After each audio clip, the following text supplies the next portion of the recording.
자, 이 단원의 마지막 부분이 되겠죠. 습득에 있어서 아이들의 그 언어의 성장 단계, 여러분 교재 142페이지를 보시면 됩니다.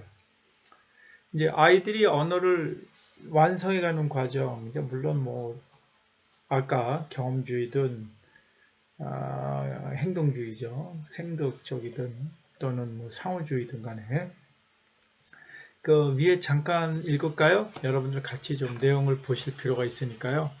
그래서 이 부분에서 논의할 것은 03 밑에 있죠.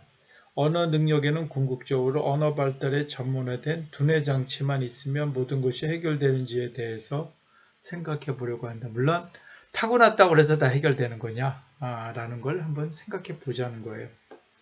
언어 능력을 위하여 전문화된 두뇌 회로가 좌뇌를 얘기하는 겁니다. 말의 생성과 통사론의 기초가 된다는 점은 분명하지만, 통사론은 이제 문장 구조를 갖춰간다는 거죠. 언어 생성과 통사 규칙이 자동화되는 인간의 일반적인 인지 장치들도 관여한다. 다시 얘기하면 언어 장치 하나만 딸랑 혼자 하는 것이 아니라 다양한 것들이 한꺼번에 돼서 완성이 됐다. 이렇게 생각하시면 될 것 같아요. 일단 최초의 언어 입력에 대해서는 여기서는 뭐 부모의 말이죠. 뭐 특히 뭐 부모 중에 엄마의 말 아니겠습니까?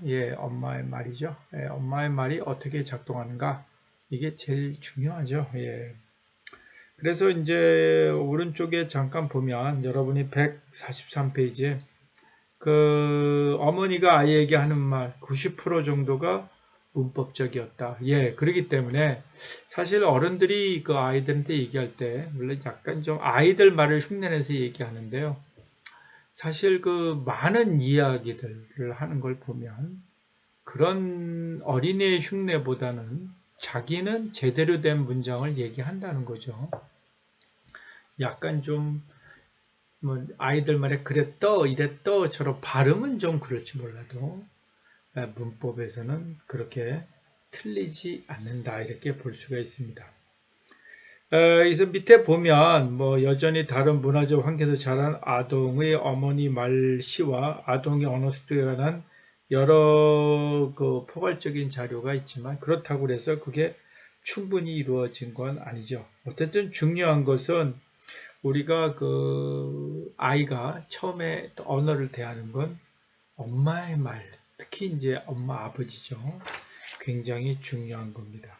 그래서 아이가 엄마의 말에 얼마나 주의를 기울이는가. 사실 아이들은 한 대상에 집중을 하는데 5분에서 10분을 못해요, 사실은. 그래서 제가 지난번에 한번 다른 강의에서 얘기했을 겁니다. 아이들에게 리딩을 가르치는데 초등학교가 한 6, 7살 정도, 6, 7살 정도에서 8살 정도는 약 한 35분 정도. 그것도 사실 쉬운 일이 아니에요.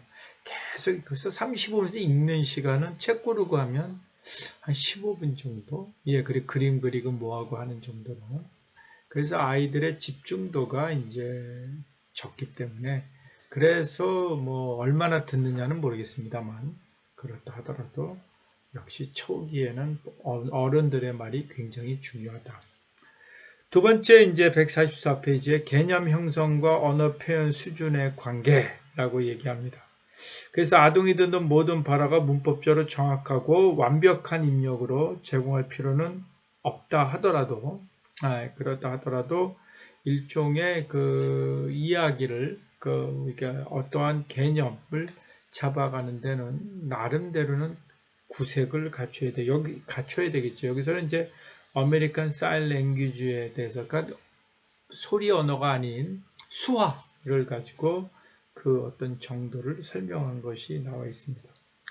145페이지의 아동의 행위는 겉으로 보기엔 발화 입력이 역할이 단지 선천적 보편 문법을 활성화시키는 것이라는 선천주의적 언어 이론을 지지하는 것 같다라고 해서 아이들이 어떤 확장성을 설명해서 나름대로 아이들이 언어를 완성해가는 부분을 그쪽의 이론을 통해서, 왜냐하면 짧은 시간에 되니까 그게 바로 이제 3.3 결정적 시기가 되겠습니다.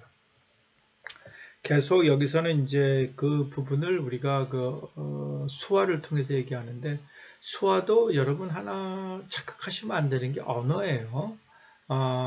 수화는 단지 소리를 이용하지 않는 것뿐이지, 언어가 소리를 이용하는 것이 효율성이 가장 높다고 알려져 있는 것이고, 어떤 동작을 통해서 수화가 그 중에 하나 아닙니까? 그래서 뭐 유일하다고 볼 수도 있지만, 그래서 수화도 언어 숫자만큼 다양할 수 있습니다. 또 심지어는 방언도 있죠. 예, 이렇게 생각을 해보시면 금방 이해가 됩니다. 이제 결정적 시기라는 것은 특정 시기, 뭐 밑에 보면 4세에서 7세, 뭐 그것은 수화의 경우도 큰 차이가 없다, 이렇게 이야기를 하는 게 있습니다.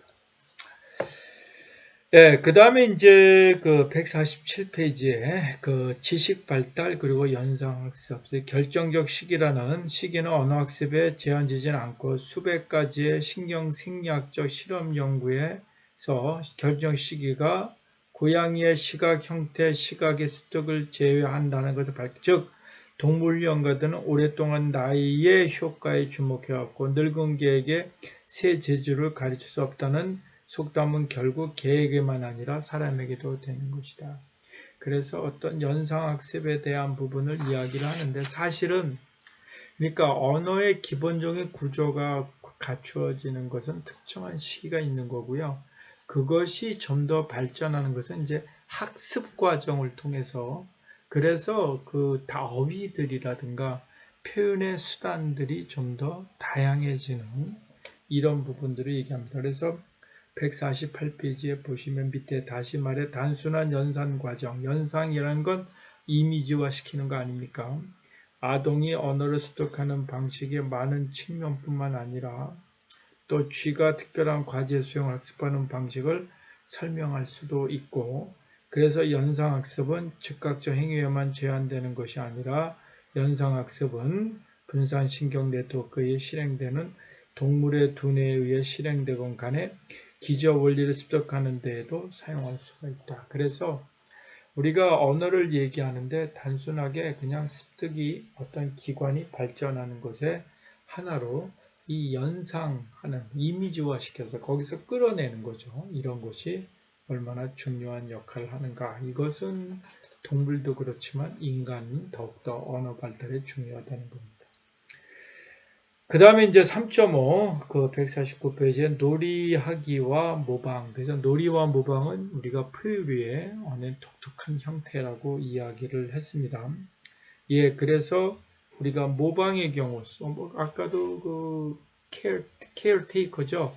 그 보모의 말을 흉내내고, 예, 그렇지 않습니까? 또 자기들끼리 그 놀이를 하는 거죠. 말 놀이를 통해 역할 놀이를 하는 거예요. 아이가 엄마가 되기도 하고 또 아빠가 되기도 하고 또 형이 되기도 하고, 이런 것들이 아주 중요한 하나의 언어 발달에 중요한 하나의 수단이 된다는 것이죠. 그래서 밑에 본 놀이, 그 포유류의 놀이, 그 149페이지 밑에 모방, 이런 두 가지입니다. 사실 그 뭐 동물 보호 구역에서 뭐 여러 가지 이야기를 얘기했습니다만 다른 건 다 빼고 150페이지에 보면 아마도 모방은 그 가장 중요한 인간 문화 전송의 기제, 그러니까 중요한 하나의 수단이 된다는 얘기죠. 아동의 포크 사용, 우리 젓갈이라든가 포크 설명에 특별히 그 목적의 선천적 포크 사용 두뇌 장치를 가정하거나 사람들이 최신 유형의 의복이나 자동차로 자신의 모양 내는 방식을 설명하기 위해 보편적 의복이나 자동차 문법을 가정하지 그러니까 뭔가 다 밑에 있어서, 물론 플라톤의 경우에 인간이 말이라는 동물을 이해하는 건 이데아적으로 말에 대한 전형적인, 그러니까 아키폼이라고 하는데 그걸 갖고 있어서 다양한 말이 나타나도 그걸 말로 인식한다. 그런 말을 하기는, 그런 설명이 있기는 하지만 그렇다 하더라도 언어가 그렇게 된다고 그래서 사람들의 어떤 행동 양식이 모두 다 기저형이 있는 것이다. 사실은 그렇게 보는 것보다 사람들이 자기의 어떤 멋을 나타내고 또 음식에 대한 어떤 나름대로 취향이라고 할까요? 이런 게 다 기저에 있다라고 말하는 것보다는 어떤 모방과 그 다음에 그것이 놀이 비슷하게 그냥 서로 응용하는 과정에서 돼가는 것이다도 과언이 아니지 않을까 그렇게 볼 수가 있습니다. 끝으로 모방과 그 150페이지입니다. 다른 사람들과 닮고 싶은 욕구는 분명히 인간 문화 대부분의 단기적 변화와 많은 주요 성취 결과물을 설명할 수가 있다 됩니다. 특히 이제 문화적 발전에서 모방은 굉장히 중요하죠. 우리가 소위 유럽의 문화가 동양으로 진행되는 소위 실크로드, 또 반대의 경우죠. 동양과 유럽. 이것이 서로 전달되는 것은 결국 모방할 수 있는 계기가 마련되는 것이다. 거기서 자기가 갖고 있으면 상대방을 모방하는 것이 나중에 그것이 섞여서 어떤 체계를 구축하게 될 때 또 다른 문화의 형태로 나타난다고 볼 수가 있는 것이거든요. 이렇게 보면 모방이라는 거와 놀이라는 게 얼마나 중요한 언어 습득의 또 하나의 인지작용의 하나인가. 그래서 앞에 보면은 그 흉내내는 거, 뭐 결정 시기, 그 다음에 개념 형성, 그 다음에 뭐 언어 입력부터, 그 다음에 다시 얘기해서 놀이하기와 모방까지. 그래서 언어의 능력 하나만이 아니라 언어가 완성되는 이런 모든 것들이 같이 작용을 하면서 한 인간이 우리 그 자기의 모국어를 어떤 수위를 갖추고 정상적으로 사용하는 단계에 들어설 수 있다. 이렇게 우리가 말할 수 있다는 것입니다. 자, 6장이 꽤 길었습니다. 아마 그 수업 클리프랄까요? 굉장히 많죠. 이 부분들을 여러분들이 잘 보면서 책을 한번 보시면서 같이 비교하면서 언어라는 것의 그 습득 부분을 한번 이해하는 그런 계기를 삼아 보시면 어떨까? 이렇게 말씀을 드립니다. 감사합니다.